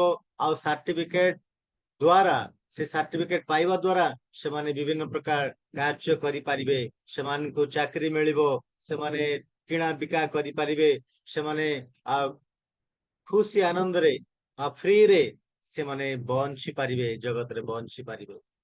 କିନ୍ତୁ ଏଇ ଲୋକମାନେ କାଇସରଙ୍କୁ ପୂଜା କରୁନଥିଲେ, କାଇସରଙ୍କର ପାଖକୁ ଯାଇ ଆରାଧନା କରୁନଥିଲେ। ଆଉ ଏଣୁ ଏମାନଙ୍କୁ ରାଜଦ୍ରୋହୀ ବୋଲିକିରି କୁହାଯାଉଥିଲା। ଏବଂ ଏମାନେ ନିନ୍ଦା କରୁ କରୁ ଖ୍ରୀଷ୍ଟିଆନ ମାନଙ୍କୁ କହିଲେ ଏମାନେ ଅନୈତିକ ଅଟନ୍ତି, ଅର୍ଥାତ୍ ଖ୍ରୀଷ୍ଟିଆନ ମାନେ ଅନୈତିକ ଅଟନ୍ତି ବୋଲି ସେମାନଙ୍କୁ ନିନ୍ଦା କଲେ। କାରଣ କଣ? ସେମାନେ ପବିତ୍ର ଚୁମ୍ବନରେ ପରସ୍ପରକୁ ଚୁମ୍ବନ କରୁଥିଲେ। ଯେତେବେଳେ ପାଉଲ ଚିଠି ଲେଖନ୍ତି, ଆଉ ସେଇ ସମୟରେ ସେ କୁହନ୍ତି ନା ତୁମେ ପବିତ୍ର ଚୁମ୍ବନରେ ପରସ୍ପରକୁ ଚୁମ୍ବନ କର। ଆଉ ସେତେବେଳେ ଏମାନେ ଦେଖିକିରି ହେ କି ଲୋକମାନେ ଏମାନେ ଅନୈତିକ ଅଟନ୍ତି, ସେମାନେ ଠିକ ଲୋକ ନୁହନ୍ତି, ବ୍ୟଭିଚାର କାର୍ଯ୍ୟରେ ମାନେ ଲାଗି ରହିଛନ୍ତି, ମାନଙ୍କୁ ନିନ୍ଦା କରାଯାଉଥିଲା। ଏଇ ପ୍ରକାର ଭାବରେ ଏଇ ସହରର ଲୋକମାନେ, ଗ୍ରୀକ ଲୋକମାନେ, ରୋମିଓ ଲୋକମାନେ, ଖ୍ରୀଷ୍ଟିଆନ ଲୋକମାନେ ଏଇ ଖ୍ରୀଷ୍ଟିଆନ ମାନଙ୍କୁ, ସ୍ୱର୍ଣ୍ଣ ମଣ୍ଡଳୀର ଖ୍ରୀଷ୍ଟିଆନ ମାନଙ୍କୁ ନିନ୍ଦା କରୁଥିଲେ। ଏବଂ ଚତୁର୍ଥ ବିଷୟଟି ହେଉଛି ପ୍ରିଜନ। ସେମାନେ କାରାଗାରର ସମ୍ମୁଖୀନ ହେଲେ। ପ୍ରଥମଟି ହେଉଛି ପରସିକ୍ୟୁସନ, ଦ୍ୱିତୀୟଟି ହେଉଛି ପଭର୍ଟି, ତୃତୀୟଟି ହେଉଛି ପ୍ରଫାନିଟି, ଚତୁର୍ଥଟି ହେଉଛି ପ୍ରିଜନ। ସେମାନେ କାରାଗାରର ସମ୍ମୁଖୀନ ହେଲେ। 10 ପଦରେ ସେ କଥାଟି ଲେଖା ଅଛି, କାରାଗାରରେ ନିକ୍ଷେପ କରିବ। ଆଉ ସେମାନଙ୍କୁ କାରାଗାରରେ ନିକ୍ଷେପ ହେବାକୁ ପଡୁଥିଲା, ସମସ୍ୟାର ସମ୍ମୁଖୀନ ହେବାକୁ ପଡୁଥିଲା। ପ୍ରିୟ ବନ୍ଧୁଗଣ, ଯେତେବେଳେ ମାନେ କାରାଗାରକୁ ଗଲେ ବା ବନ୍ଦୀ ହେଇକରି ଏମାନଙ୍କୁ ଆରେଷ୍ଟ କରିକିରି ଜେଲରେ ପୁରା ଯାଉଥିଲା, ଆଉ ସେତେବେଳେ ସେମାନେ ଆଉ ସେଥିରୁ ରକ୍ଷା ପାଇବାର କୌଣସି ଚାନ୍ସ ନଥିଲା। ସେମାନେ ନିଶ୍ଚୟ ମୃତ୍ୟୁ ଭୋଗ କରିବେ। ବିଭିନ୍ନ ଭାବରେ ସେମାନଙ୍କୁ ହତ୍ୟା କରାଯିବ, କାହା କାହାକୁ ଖଡ୍ଗରେ ବଧ କରାଯିବ, ହାଣି ଦିଆଯିବ, ଆଉ କାହା କାହାକୁ ମୁଣ୍ଡ କାଟି ଦିଆଯାଇପାରେ, କାହା କାହାକୁ ସେ ଭାଲୁ ସିଂହ ମାନଙ୍କର ସମ୍ମୁଖରେ ଫିଙ୍ଗି ଦିଆଯାଇପାରେ, କାହା କାହାକୁ ନିଆଁ ଲଗେଇକିରି ସେମାନଙ୍କୁ ଜାଳି ଦିଆଯାଇପାରେ, କାହା କାହାକୁ ସେଇ ଲୁହାର ଚୌକରେ ବସେଇ ଦେଇକିରି ତଳେ ନିଆଁ ଲଗେଇ ଦିଆଯାଇପାରେ, ଆଉ ସେ ସେଇଠି ସିଝି ସିଝିକି ମରିଯିବ, ଭାଜି ହେଇକିରି ସେ ମରିଯିବ। ଆଉ କାହା କାହାକୁ ସେ ତାତଲା ତେଲରେ ନେଇକିରି ପକେଇ ଦିଆଯାଇପାରେ, ଆଉ ସେଇଠି ସେ ପୁରୀ ଛାଣିଲା ପରି ହେଇକିରି ସେ ସେଇଠି ମରିଯିବ। ଆଉ କାହା କାହାକୁ ପଙ୍ଗୁ କରି ହାତ ଗୋଡ ହାଣି ଦେଇକିରି ଗୋଟେ ହାତ ଗୋଟେ ଗୋଡ ହାଣି ଦେଇକିରି ତାକୁ ଛାଡି ଦିଆଯାଇପାରେ, ପଙ୍ଗୁ କରିକି ଛାଡି ଦିଆଯାଇପାରେ। ଯଦି ଜଣେ କାରାଗାରକୁ ଯିବ ତାହେଲେ ତା ପାଇଁ ନିଶ୍ଚୟ ଏ ପ୍ରକାର ସମସ୍ୟାର ସମ୍ମୁଖୀନ ହେବାକୁ ହେବ। କୌଣସି ପ୍ରକାରେ ଛାଡ ନାହିଁ, ତା ପାଇଁ ଓକିଲ ଯାଇକି ଲଢିବ ନାହିଁ। ନାଇଁ ସେ କିଛି ଭୁଲ କରିନାହିଁ, ସେ ନିର୍ଦ୍ଦୋଷ ଅଛି ବୋଲି କେହି କହିପାରିବେ ନାହିଁ। ସେ ନିଶ୍ଚୟ ଏ ପ୍ରକାର ସମସ୍ୟାର ସମ୍ମୁଖୀନ ହେବ। ପ୍ରିୟ ବନ୍ଧୁଗଣ, ବର୍ତ୍ତମାନ ଯୋଉ କାରାଗାର ଆମମାନଙ୍କର ଅଛି, ବନ୍ଦୀ ଗୃହ ଅଛି, ସେଇଠି ସମସ୍ତ ପ୍ରକାର ସୁବିଧା ଅଛି। ଜଣେ ହତ୍ୟା କରିକିରି ଗଲେ ମଧ୍ୟ, ଜଣେ ଚୋରି କରିକିରି ଗଲେ ମଧ୍ୟ, ଜଣେ ଯେକୌଣସି ଦୁଷ୍କର୍ମ କରିକିରି ସେ ଜେଲ ଭିତରକୁ ଯିବ, ତା ପାଇଁ ସବୁ ପ୍ରକାର ସୁବିଧା ଅଛି। ପାଠ ପଢିବାର ସୁବିଧା ଅଛି, ପରୀକ୍ଷା ଦେବାର ସୁବିଧା ଅଛି, ଖାଇବାର ସୁବିଧା ଅଛି, ଖେଳିବାର ବୁଲିବାର ସୁବିଧା ଅଛି, ଗାଧେଇବାର ସୁବିଧା ଅଛି, ନାଚିବାର ଗୀତ ଗାଇବାର ଗୀତ ଶୁଣିବାର ସୁବିଧା ଅଛି, ଟିଭି ଟେଲିଭିଜନ ଦେଖିବାର ସୁବିଧା ଅଛି, ରୋଜଗାର କରିବାର ସୁବିଧା ଅଛି, ସବୁ ପ୍ରକାର ସୁବିଧା ଅଛି। କିନ୍ତୁ ସେ ସମୟରେ ଏ ସ୍ୱର୍ଣ୍ଣ ମଣ୍ଡଳୀର ଲୋକମାନଙ୍କ ପାଇଁ, ବିଶ୍ୱାସୀ ମାନଙ୍କ ପାଇଁ କୌଣସି ପ୍ରକାର ସୁବିଧା ନଥିଲା। ଯଦି ସେମାନେ କାରାଗାରରେ ପଡିବେ, ବନ୍ଦୀରେ ସେମାନେ ପଡିବେ, ନିଶ୍ଚିତ ଭାବରେ ସେମାନେ ମରିବେ। ବିଭିନ୍ନ ପ୍ରକାର ବିଷୟ ଦେଇକି ସେମାନଙ୍କୁ ମୃତ୍ୟୁ ଭୋଗ କରିବାକୁ ପଡୁଥିଲା। ପ୍ରିୟ ବନ୍ଧୁଗଣ, ପ୍ରଭୁ ଆମ ମାନଙ୍କୁ ଦୟା କରନ୍ତୁ। ଦ୍ୱିତୀୟ ତିମୋଥୀ ତାର 3 ଅଧ୍ୟାୟ 12 ପଦ ନିଶ୍ଚୟ ପଢିବା। ଦ୍ୱିତୀୟ ତିମୋଥୀ 3:12।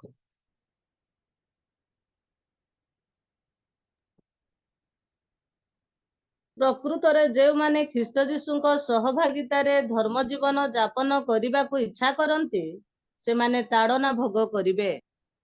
ବହୁତ ଧନ୍ୟବାଦ।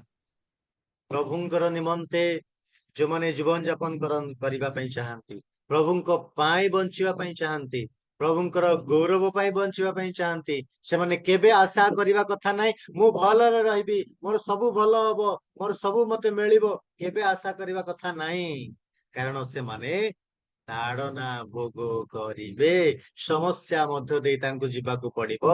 ହଁ, ଦରିଦ୍ରତା ତାଙ୍କର ଜୀବନରେ ଆସିପାରେ, ନିନ୍ଦାର ବିଷୟ ଆସିପାରେ, ତାଡନାର ବିଷୟ ଆସିପାରେ, এই ସମସ୍ତ ଭିତର ଦେଇ ତାକୁ ଗତି କରିବାକୁ ହେବ। ଖ୍ରୀଷ୍ଟ ଯୀଶୁଙ୍କ ପାଇଁ ଯଦି ଜଣେ ବଞ୍ଚିବା ପାଇଁ ଚାହୁଁଛି, ନା ମୋ ପାଇଁ କିଛି ତାଡନା ଆସିବା ଦରକାର ନାହିଁ, ନିନ୍ଦା ଆସିବାକୁ ଦରକାର ନାହିଁ, କୌଣସି ଅସୁବିଧା ଆସିବାକୁ ଦରକାର ନାହିଁ, କହିପାରିବ ନାହିଁ। এই ସମସ୍ତ ଭିତର ଦେଇ ତାକୁ ଯିବାକୁ ହେବ। ପ୍ରିୟ ବନ୍ଧୁଗଣ, ପ୍ରଭୁ ଆମମାନଙ୍କୁ ଦୟା କରନ୍ତୁ। ଯୋହନ ତାର 16 ଅଧ୍ୟାୟ 33 ପଦରେ ଲେଖା ଅଛି, ଜଗତରେ ତୁମମାନଙ୍କ ନିମନ୍ତେ କ୍ଲେଶ ଅଛି, କିନ୍ତୁ ସାହସ ଧର, ମୁଁ ଜଗତକୁ ଜୟ କରିଅଛି। ଆମମାନଙ୍କୁ ସାହସ ଧରି ଅପେକ୍ଷା କରିବାକୁ ପଡିବ।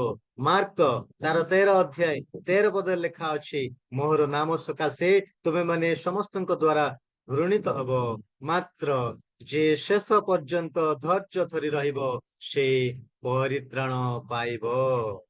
ପ୍ରଭୁ ଆମମାନଙ୍କୁ ଅନୁଗ୍ରହ କରନ୍ତୁ, ପ୍ରଭୁ ଆମମାନଙ୍କୁ ଦୟା କରନ୍ତୁ। ତାଙ୍କର ଦୟା, ତାଙ୍କର ଆଶୀର୍ବାଦ, ତାଙ୍କର କରୁଣା ଆମ ସମସ୍ତଙ୍କ ପାଇଁ ପ୍ରଚୁର କରନ୍ତୁ।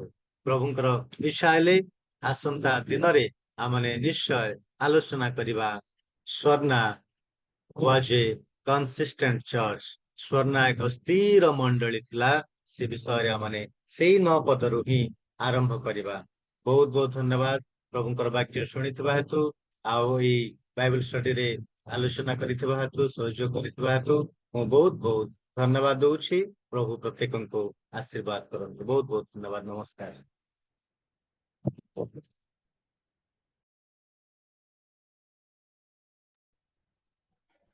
बहुत बहुत धन्यवाद आज्ञा। अति सुंदर बाइबल स्टडी कहले चले कहीं ना गोटे इतिहास विषय में जानूलु अति सुंदर भाव आम को बाइबल विषय व्याख्या देते स्वर्णा मंडली स्वर्णा सहर विषय अति सुंदर भाव से आमको उपस्थापन करुले। आम समस्ते जाचु से सहर कि प्रकार समृद्धिशाली सहर आठ केतेक लोक बसवास करुले कि प्रकार भाव देवादेवी पूजारे से उत्सर्गीकृत थे से विषय से कहले पुणी स्वर्ण एक शून्य होता मंडली तार विषय भी से प्रकाश करुले चारोटी पॉइंट को लेकर अति सुंदर भाव व्यक्त करुले आम तो समस्ते शुणीचु तथापि मुझे चाहे से